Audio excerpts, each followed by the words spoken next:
Hi hello నమస్తే welcome back to my channel. నేను మీ శ్రావణి. ఇవాళ అయితే నేను బీరకాయ పప్పు ఎలా చేసుకోవాలో చూపించేస్తానండి. అందులోనూ కుక్కర్లో చేస్తున్నాను.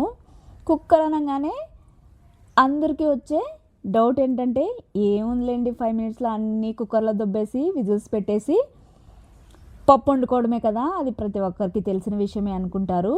కాకపోతే మనం ఎంత కమ్మగా టేస్టీగా చేసామనేదే పాయింట్ ఇక్కడ. కుక్కర్లో చేసామా లేదా సెపరేట్ గిన్నెలో చేసామా అని కాదు.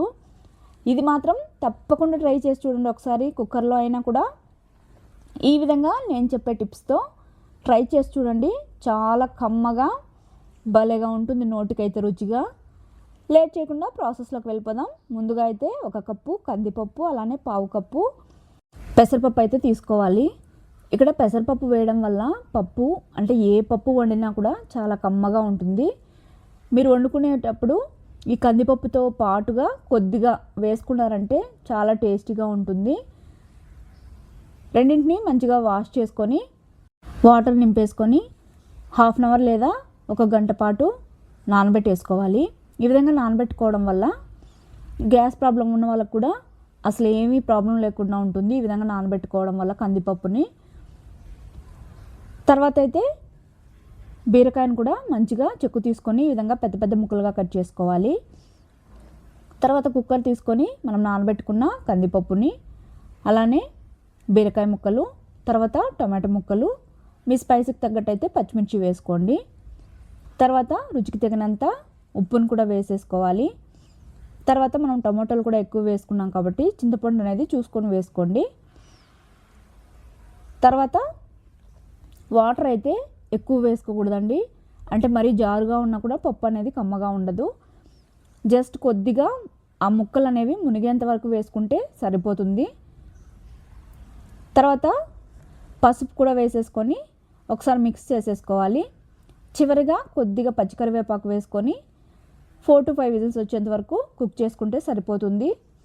పప్పు మరీ మెత్తగా పేస్ట్ లాగా అయిపోకూడదు, కాస్త పలుకుగానే ఉండాలి పప్పు అనేది, అప్పుడే బాగుంటుంది టేస్ట్.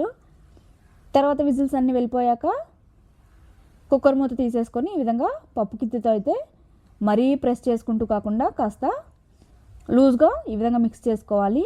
అప్పుడు బీరకాయ ముక్కలు కూడా మధ్య మధ్యలో తగులుతూ ఉంటాయి. అలానే పప్పు కూడా మరీ పేస్ట్ లాగా కాకుండా ఈ విధంగా ఉంటే చాలా బాగుంటుంది. తర్వాత అయితే ఇప్పుడు పోపు పెట్టేసుకోవాలి. స్టవ్ మీద కడాయి పెట్టుకొని ఆయిల్ వేసుకోవాలి. తర్వాత కొద్దిగా నెయ్యిని కూడా వేసుకుంటున్నాను. మీరు పూర్తిగా నెయ్యితో పోపు పెట్టుకున్నా కూడా భలేగా ఉంటుంది. అందులోనే కొద్దిగా ఆవాలు, జీలకర్ర, కరివేపాకు, ఎండుమిర్చి వేసుకోవాలి. తర్వాత వెల్లుల్లి అయితే ఈ విధంగా దంచుకొని వేసుకోవాలి. ఇక్కడ అల్లం అనేది ఖచ్చితంగా ఒకసారి వేసుకొని చూడండి, టేస్ట్ అయితే మీకే అర్థమవుతుంది.